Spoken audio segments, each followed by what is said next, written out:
Ama namin, pakinggan mo po ang pagtawag namin sa iyong banal na pangalan.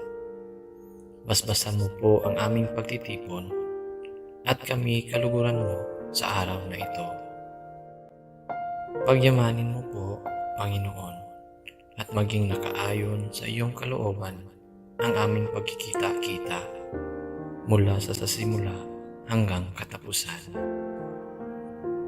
Masalamin nawa namin ang layunin mong dakila sa aming buhay at maisagawa namin ngayon ang aming mga gawain na may kabutihan at pag-ibig sa aming kapwa.